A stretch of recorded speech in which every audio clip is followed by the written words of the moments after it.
The Court of Public Opinion, and you can join us anytime you like. We've got about 3 hours to be together. 0491 65 68 60. Got it? Simple as that. Just call us.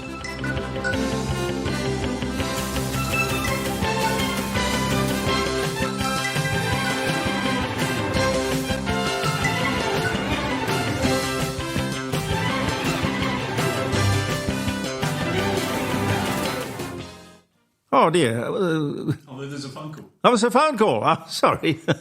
Hi, who's I'm that? here. Oh, It's Les. Les, how are you, Les? Good, very good, Jeremy. 1 week to spring, best time in Adelaide. Well, it is, really. You can sort of smell it, can't you? Days are getting longer, Jeremy. We're enjoying it more. Good to be alive. Yeah, I think the positive approach is far better, than the sky is falling. We need a great deal more positivity in the world at the moment. You're not wrong, Les. You're not wrong. What's up in your day? Look, as you know, we've been talking about this communications bill, also known as the misinformation and disinformation bill, run by our friends at ACMA, a government body that, if the listeners don't know, it's the Australian Commonwealth Communications and Media Authority, or we probably call it, Jeremy, the watchdog. Well, it's the cop on the beat. Cop on the beat, and look, run by Michelle Rowland, the minister. And I don't know too much about her. I don't think she's one of the high-profile ministers in Albanese's government, but you don't hear too much about her or talking about this bill. But it's a significant piece of legislation that's going to potentially cancel out a lot of people. And you, for example, are a person who has been cancelled, so you know the feeling. Yeah. Oh, well, the thing about it is you've got to have rules, but if you take something like social media, and it's, what it is, and I take it that this bill is aimed at that. This is trying to get social media and, for example, what we're doing today under the rules of ACMA. Now, at the moment, it's not. I don't think there are any rules at all. It's kind of like the Wild West. But if you're not abusing it, I don't necessarily think you need the heavy hand of authority applied to you. It'd be wise just to wait until something needed action taken upon.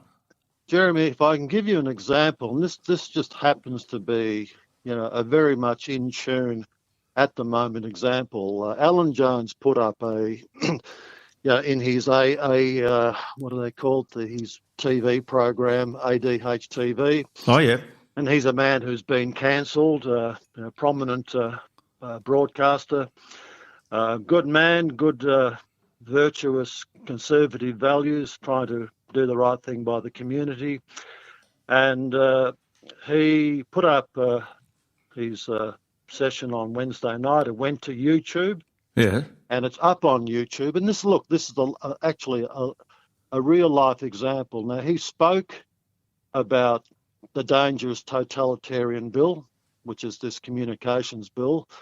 He also spoke about Pfizer and Moderna reaping in something like $183 billion worth of revenue through the COVID vaccines, yes, i.e. Big Pharma. Yes. And my good lady wife sent that YouTube clip to another person, and then the other person came back to us and said that the clip didn't come through, but there was a gigantic big red block, which then claimed it was potentially the link contained malware. Now, the interesting thing about this is that, now I'm not sure, is it Google who owns YouTube? Is it Google who is Well, it is. Also owns Gmail, which was the recipient of my wife's email. Yeah. Are these organisations already, before this bill is in place, already cancelling people? And I just wonder, it's rather incredible that Alan Jones talks about the totalitarian bill, because he's not in favour of it. Yes. He also talks about Big Pharma. So one shouldn't necessarily extrapolate one or either or both of these issues are to Google controversial enough to say, well, we're going to technologically block it. And this is what I'm ringing about, is that we're starting to introduce these Orwellian concepts of cancelling people, censoring people, and really, is this the way the Australian democracy wishes to go? And where will it go?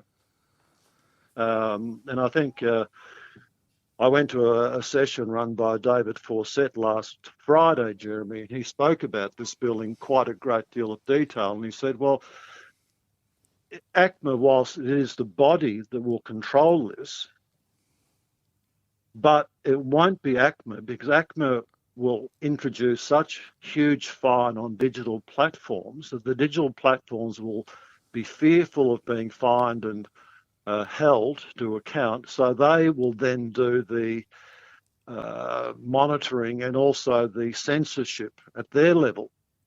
So it's almost by blackmail through ACMA, because of the fine structure, how this system could work. And it's very deceptive, in my view, that the Australian government is trying to introduce this sort of legislation, particularly in the time when they have control of both houses, because with the Greens, Yes.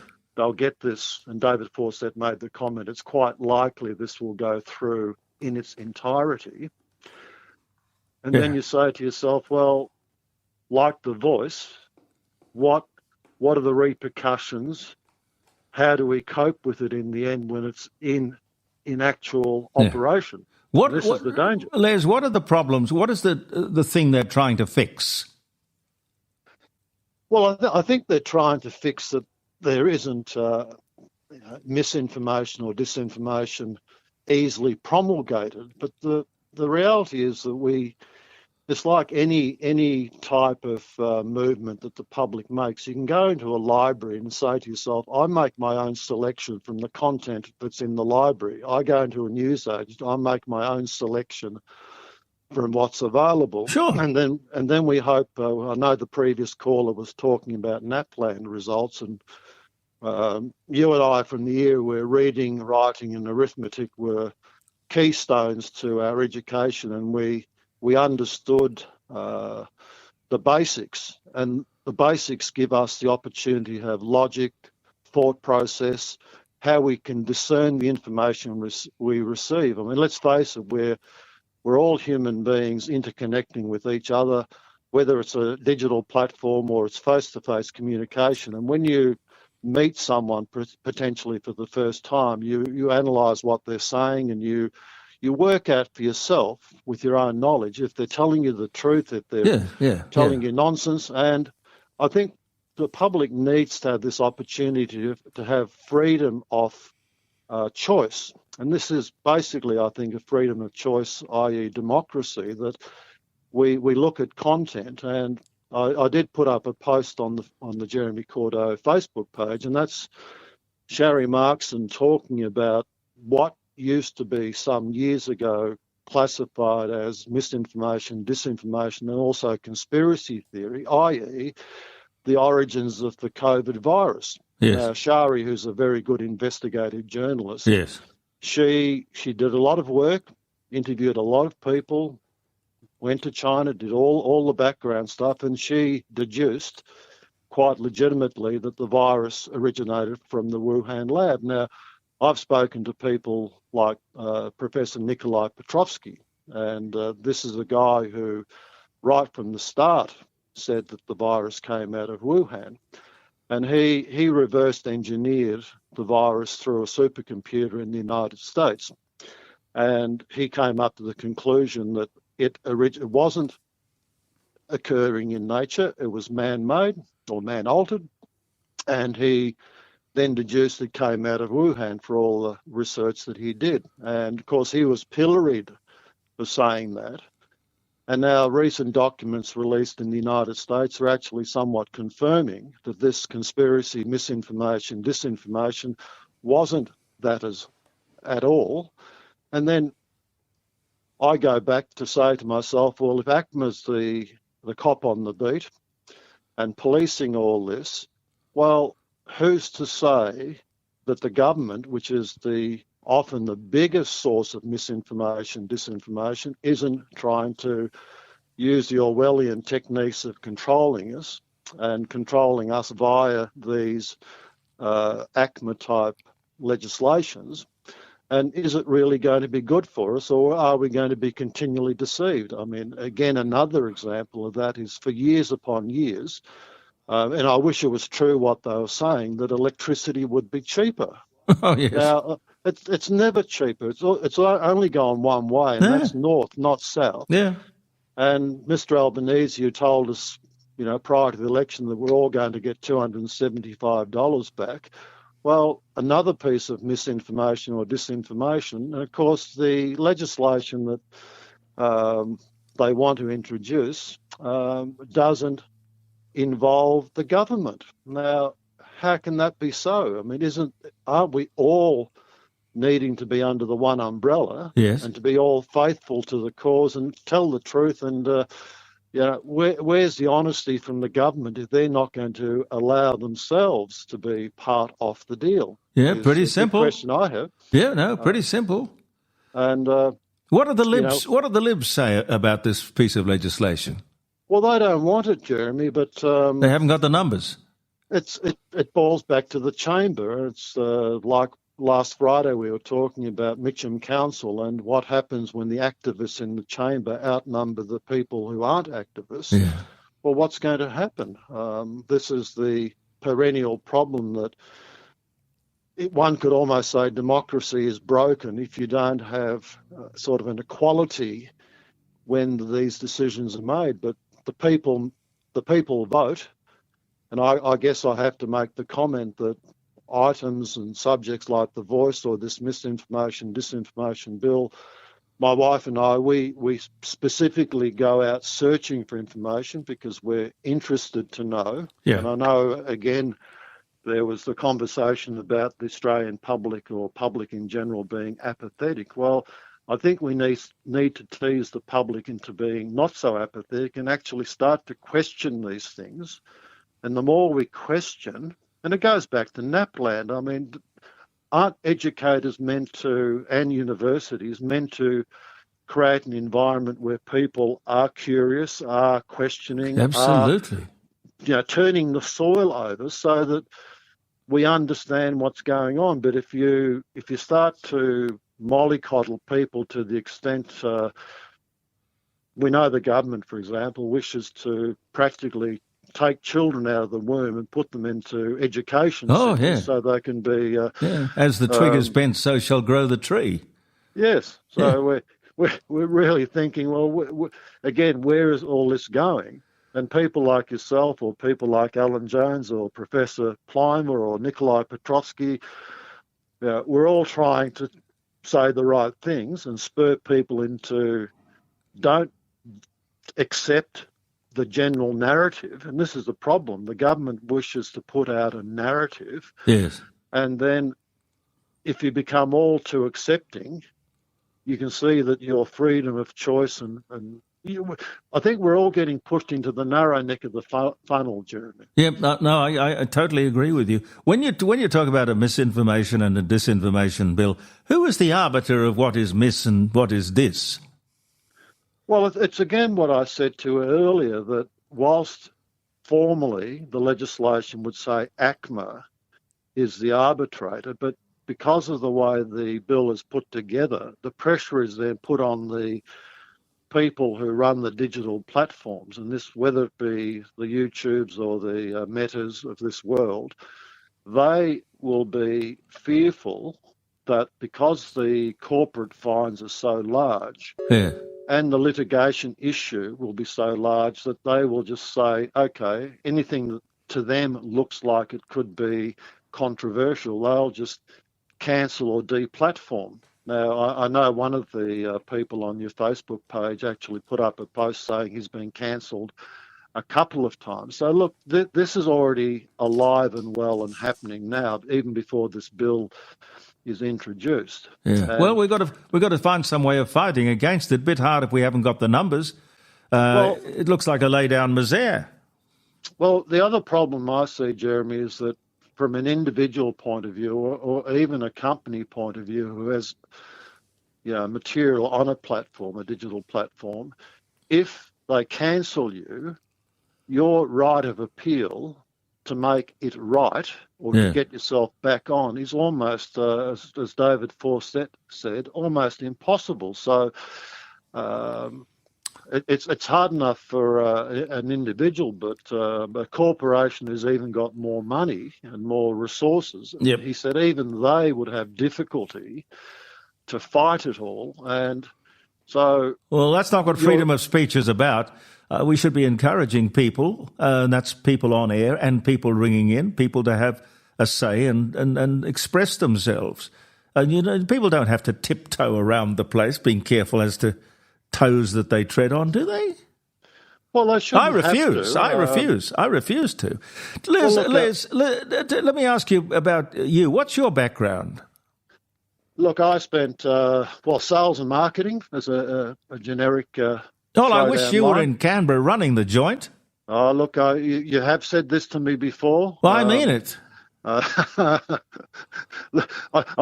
think there are better things to do in life when Probably. you come to our age. But look, you're still chipping away, and I'm happy to be talking with you and sharing and chewing over these. No, I'm very grateful for your input. I really am. Hey, listen, can I talk about just another subject while we're here? Yeah, of course. You got a moment? Absolutely. Look, I wrote to our local member, Louise Miller-Frost, and I hope she's listening, Jeremy, because I wrote to her and her staff 3 months ago on this subject, and this may have some interest to the listeners, particularly those people who like oysters or mussels. I mean, look, we make wonderful oysters in Australia, Sydney Rock and Coffin Bay, and I do note that many of our mussels come in from New Zealand, but I also do have a great delight in having tinned mussels or oysters on toast or pumpernickel bread. That's one of the things I do enjoy with a nice glass of red. Yeah. But the interesting thing is, if you go into a Foodland or an Aldi or a Coles or a Woolworths and you go to the section where these tinned foods are, and you pick up the box, and there's quite a reasonable selection of tinned oysters and mussels, smoked and natural and in vinegar, etc. And that's all great. But here's the common denominator: they all come from China. Yeah. Now, the question I had for our good member of Boothby was, well, why do they all have to come from China, and what's happening with our good Australian oysters and mussels? Where are they going? China, probably. Well, I said that to my wife this morning. They're probably in the bellies of Chinamen, wealthy elite Chinese people who want our good wine, they want our good food and our good seafood, etc. Yeah. And we're receiving I shouldn't say this, but I'm a bit suspicious of Chinese aquaculture and Chinese produce. But having gone to China, my wife and I have been there 3 occasions, and look, there's some wonderful technology over there, and they're very advanced in many ways compared to us over here in Little Adelaide. And when you have Australia's population in one city like Beijing, it's quite overwhelming when you're there. Yeah. And they've got a hell of a work ethic. They've got a hell of a work ethic. Well, look, they've got a hell of a work ethic, but they've also got a monumental problem. I mean, whilst we move away from oysters and mussels, we can recognise that China's workforce, 20% of the youth is unemployed at the moment. They've got massive debt problems, and these ghost cities cities they've built which have turned into ghost cities. These large Chinese businesses are extremely heavily leveraged, and people aren't moving into these big cities, i.e. then they call them ghost cities, and big infrastructure, mass transit railway, enormous development over there, but I think they're heading for a big crunch, which then causes the world to have a big hiccup as well. Well, what usually happens is when things get to that point, they think to themselves, well, we're going to have a revolution on our hands if we don't do something. Let's have a war. That's going to unite everybody. We'll get everybody together and we'll go and pick on somebody else, lest they get together and pick on us.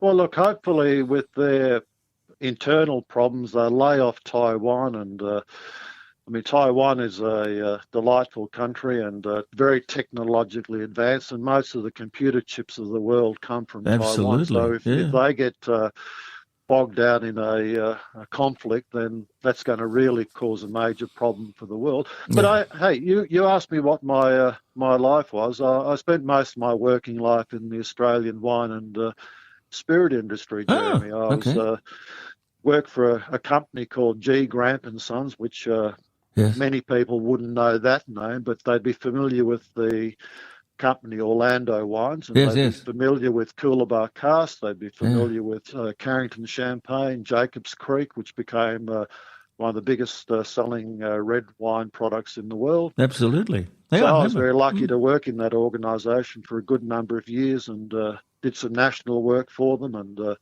looked after South Australia and Northern Territory for a while. We had huge brands. We were part of what they call the PLO of the wine industry, the Penfolds, Lindemans, Orlando. Interesting industry because back in the early 70s, when many of these companies, they were just family companies. They were run by mums and dads, essentially, a lot of German immigrants who came out from there and established vineyards and then grew their business, but they weren't necessarily good at sales and marketing. But the big cigarette companies like the WD, H.O. Wills and Philip Morris of this world were in that era printing money, making money hand over fist, because cigarettes were very popular and the governments weren't leaning on them. So they had stacks of money to invest. So they invested heavily into the Australian wine industry and bought out a great chunk of it. And hence those big brands started to evolve and grow. And as I said, I had a good time in that industry. Very, very good to work in the hospitality industry, working with people and travelling all over the country. How long have you been retired? Oh, look, I retired at 55, so 15 odd years. Well, I think you would have seen the best of the wine industry. These days, I don't know that you'd even recognise it or want to recognise it. It's a completely different kettle of fish.